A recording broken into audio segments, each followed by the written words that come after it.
Lebanon ইস্যুতে এবার মুখোমুখি অবস্থানে মার্কিন প্রেসিডেন্ট ডোনাল্ড ট্রাম্প ও ইসরায়েলি প্রধানমন্ত্রী বেনিয়ামিন নেতানিয়াহু। অবাধ্য হওয়ায় নেতানিয়াহুর গোমর ফাঁস করে দিলেন ট্রাম্প। গেল কয়েকদিন ধরে লেবাননে আগ্রাসন জোরদার করেছে আইডিএফ। রোববার লেবাননের ভেতরে ঢুকে লাতানি নদীর পাশে একটি শহর দখলে নেয় তারা।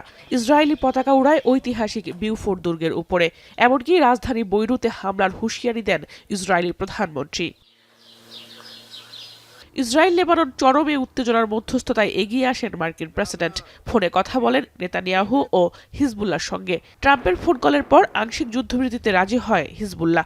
এদিকে রাজধানী বৈরুত থেকে ইসরায়েলি সেনাদের প্রত্যাহার করতে নেতানিয়াহুর প্রতি আহ্বান জানান ট্রাম্প। তবে মার্কিন প্রেসিডেন্টের আহ্বানকে তোয়াক্কা না করে লেবাননে হামলা জোরদার করেছে নেতানিয়াহু বাহিনী।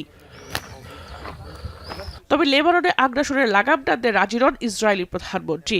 এর জেরেই বাকবিতণ্ডায় জড়ান দুই বন্ধু। কথা না শুনলে নেতানিয়াহুকে জেলে যেতে হবে বলে হুঁশিয়ারি দেন ট্রাম্প। এমনকি নেতানিয়াহুকে পাগল উল্লেখ করে ট্রাম্প বলেন, ইসরায়েলকে সবাই ঘৃণা করে। অবশ্য সামাজিক যোগাযোগ মাধ্যম ট্রুথ সোশ্যালে ট্রাম্প বলেন, দুপক্ষের সঙ্গে যুদ্ধবিরতি নিয়ে ইতিবাচক আলোচনা হয়েছে। ট্রাম্পের পোস্টের কিছুক্ষণ পরই পাল্টা পোস্ট করেন নেতানিয়াহু। বলেন, হিজবুল্লাহ ইসরায়েল ভূখণ্ডে হামলা না থামালে কোনোভাবেই পিছু হটবে না তারা।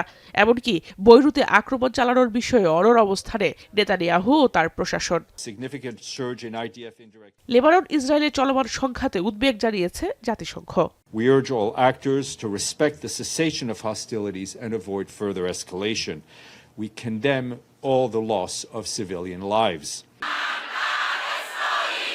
এদিকে পরিস্থিতি যাই হোক না কেন, লেবাননের পাশে রয়েছে ইরান।